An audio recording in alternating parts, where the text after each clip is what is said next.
I hear a lot of concerns from people on the cusp of buying a Royal Enfield Himalayan 450 about whether or not it's good enough for the freeway. It's rush hour here in Portland, Oregon, so let's go hit one of Oregon's busiest stretches of freeway and find out. Also, I have cruise control now, so I got that going for me.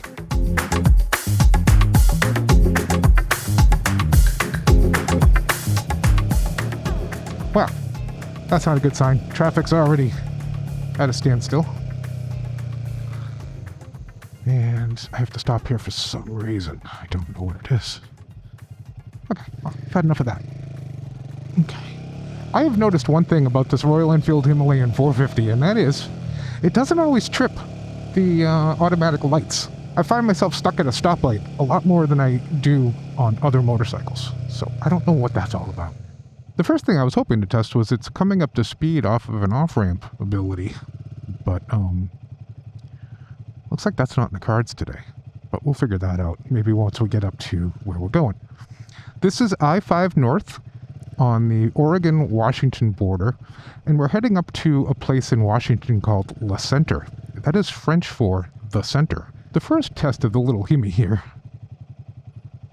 is to see if it can get in and out of tight spots like this. Here we go. Get jump in there. Dirty hands, clean money. Oh, don't I know it, baby. Well, anyway, thus far, the Himalayan works just fine on the freeway. Of course, so would a tricycle. But that's neither here nor there. I guess the first question I can answer is it comfortable? Now, comfort on the freeway comes in a couple of different varieties, right? There's the seating position and overall ergonomics of the bike when traveling at what at some point might be high speeds. And it's also sort of the suspension. And is it comfortable over the bumps? Is it comfortable, weaving in and out of traffic? Is it just a comfortable bike? And I have to say, so far in my, 1,900 miles on this bike, I find it incredibly comfortable. The ergonomics of this are a lot like what I had found on my Moto Guzzi V85 TT, which is to say, very good. I was very comfortable on that bike, and I'm just as comfortable, if not maybe a skosh more comfortable on this bike. The only thing that the V85 TT had over this as far as comfort was the seat was more comfortable, the stock seat. Now, I have my sheepskin on this bike, so that kind of makes anything comfortable. That would make a concrete block comfortable. But I also have the rally seat for this motorcycle, which raises it up a little bit, the seat height. And that's like sitting on a plank. But once you get used to it, it's kind of a neat feeling. I'm going to use that seat more for when I'm going off-roading, days when I'm off-roading, when I want to be up a little bit higher, and I want a seat that's flat so that I can scooch back and stuff and stand up more easily and all that stuff, so it's a little higher and all that. So anyway, rally seat. 4 stars. I don't know.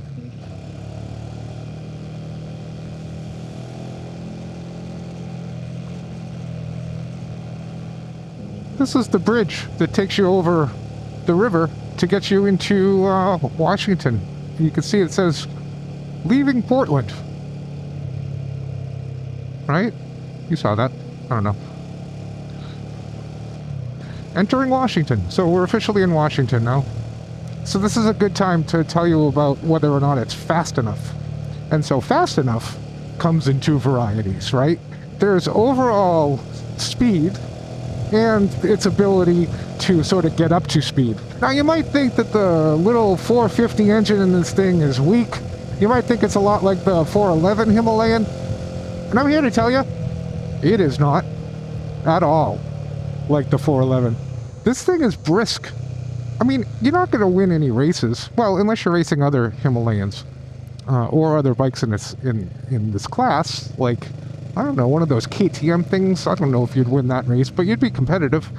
Maybe the CF Moto Ibex 450.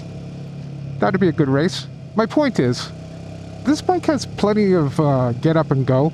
It doesn't leave you wanting. It doesn't make you feel like your bike is inadequate. I mean, so I'm not even near pinning the throttle on this, and I'm getting up to speed just fine on the freeway here. And I'm going to try to get into the fast lane, although I got Speed Racer behind me. don't know if you could see Speed Racer. So I don't want to get in his way. And I don't want to, I don't want to show him up. But anyway, I'm in 5th gear. Doing 50 miles an hour just comfortably. That is a bike. I'm not going to tell you whether I think it's ugly or not, but you can make your own decision. I hope you can see it. Alright, so now I need to speed up a little bit. We're getting into it. 58 miles an hour in 5th gear is no problem. You can't see the revs because I've got the map going, but let me switch the display over to the other version of the display. Beautiful. So we're just over 5,000 revs. On this bike, anywhere up to about 6 is completely comfortable. Once you get over 6, then, it's going to get a little vibey, of course. But not as much as you might think. I'm going to get over into the speed lane. I'm going to leave it in 5th. I'm going to crank on this a bit. Now, I'm just going with the flow of traffic. I'm not speeding at all. But now I'm up to 6, and actually, it's fine. You can tell from the mirrors, hopefully you can see them, the amount of vibration I'm feeling in the hands, which is minimal, especially at almost 7,000 RPMs. I'm going to now knock it up to 6th. We're going 75 miles an hour and just about 6,000 RPM. And it feels great, actually. It tracks great. It's not like all over the road or anything like that. It doesn't feel like a small bike at all. It doesn't feel a whole lot different than other larger adventure bikes that I've ridden at this speed. So now we're going 68, just over 5,000 RPMs. It's completely fine. It's actually enjoyable. One thing I want to note about the Royal Enfield Himalayan, the speedometer is as close to accurate as I found on any motorcycle that I've ridden in the past, 5 years. It is, right now it says I'm going 69 miles, 70 miles an hour. In reality, I'm going about 68. It's about 2 miles per hour off at this speed, which, if you know, that's pretty damn good. My Moto Guzzi at this speed would be about 7 or 8 miles an hour off.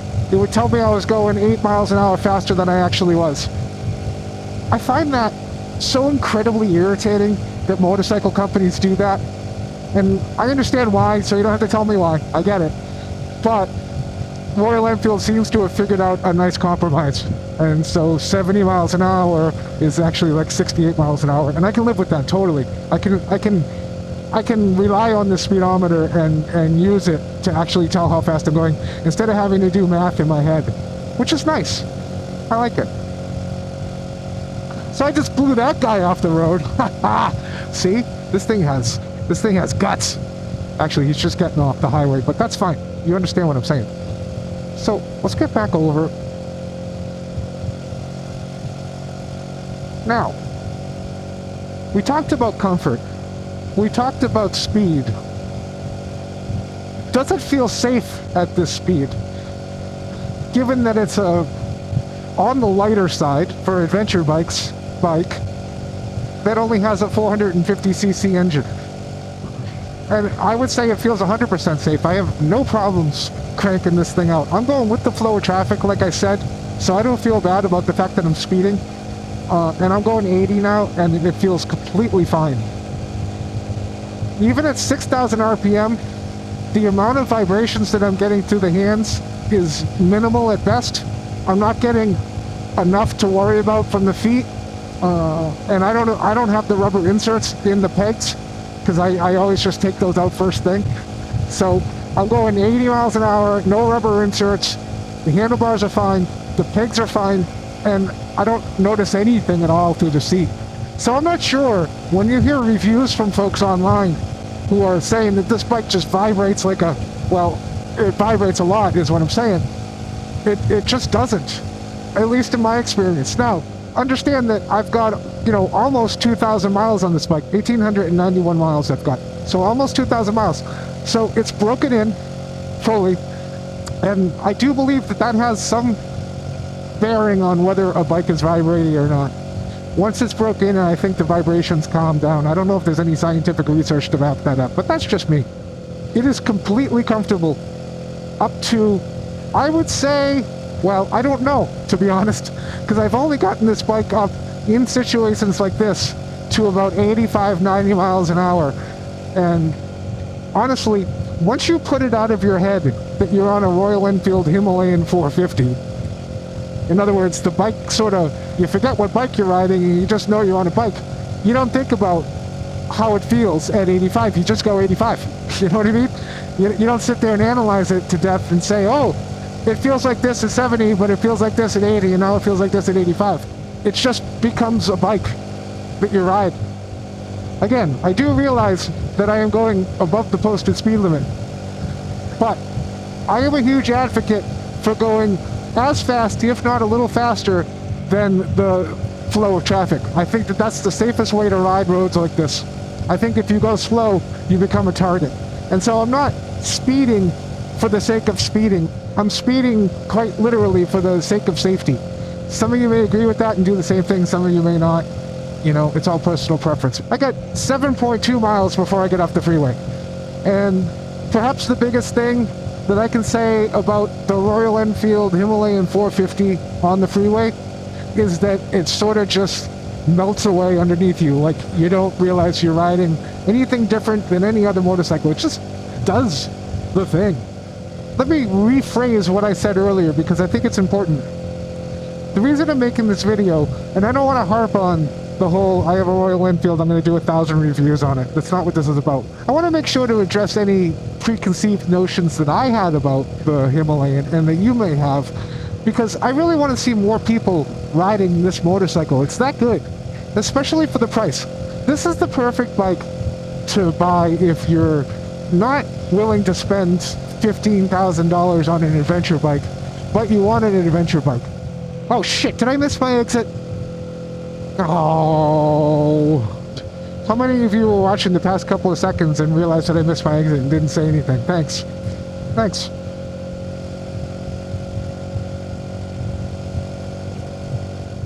I wanted to stop for a second because I forgot to talk about one of the main points that I wanted to talk about in this video, and it is not wood carving. It's the Veridian Cruise cruise control.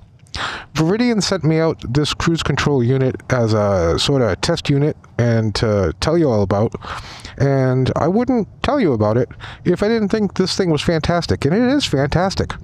I'm not sure how much it costs. I know how much it costs in Canadian. I don't know how much it costs in whatever we use here, but whatever it is, it's completely worth it because it's so fantastic. I'm going to take you back on the road and we're going to take a little look at it, and you can judge for yourself. It's really hard to review a product like this because it does one thing, but in all of my testing so far over the past few days, it does it really well.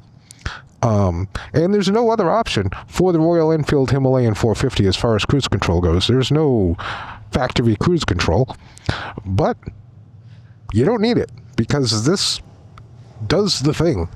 It took me about 45 minutes to install it, and I have the mechanical acumen of a dead rat, as we've discussed previously. Installing this thing pretty much means taking off the tank, which takes about 6 minutes, and then undoing some wires, and then plugging things into those wires, and then tucking it all in, and then running something back to your OBD connector, or whatever it's called, OBD, you know me.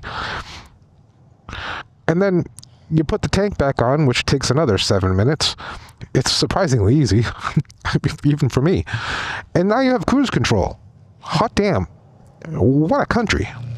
If you all want to see me do an unboxing and a complete installation video of the Veridian Cruise, well, you're out of luck, because I'm not doing that. I don't do unboxings and I don't do installation videos. Maybe I should? I don't know. Alright. I'm going 72 miles an hour with traffic. And I'm just going to click this little button down here. Just click it once. And look at me. Cruise control. I set it at 74. And it pretty much won't deviate from that. You know, all cruise control will deviate a little bit up and down momentarily. But this thing will stick to 74. And then if you want to increase your speed, you just click the button up top, and then that'll click you up. and it'll just stick there. It's brilliant. I mean, it's cruise control. What else can I say? The only other thing I can say is to disengage it, there are 3 ways. You can use your clutch, you can use your front brake. There, I just disengaged it. Try not to disengage it because I'm on the freeway. And you can use your back brake. Anyway, you get my point. Oh, also, there's a button in the middle that'll disengage it. So there's 4 ways. Are there more? Yes. If you increase your throttle above a certain point, that'll cancel it out. And I believe if you flip the bike 17 times, roll it over, that'll probably cancel it. It'll cancel more than just your cruise control though, so don't do that. I don't know. All I'm saying is, it's safe and it's effective. I don't like aspirin. Alright, so we'll go in 82, which is a little fast, so I'm going to press the bottom button a couple of times, and that's going to slow us right down.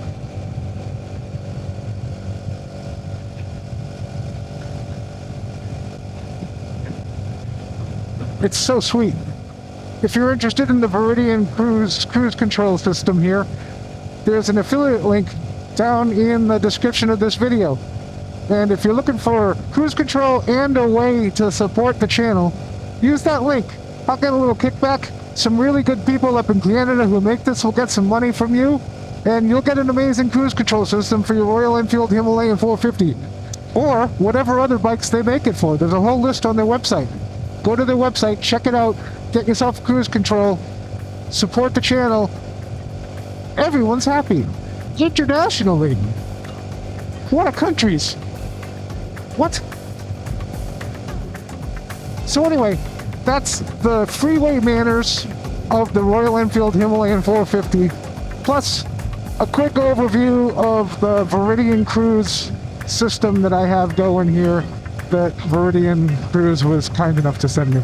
If you enjoy this type of content, I hope you'll consider subscribing to the channel, maybe even hitting that like button, because that feeds the algorithm, which I think means I get rich? I'm not really sure. I don't think that's how it works. But, throw a guy a bone, won't you? I'll catch you on the next one.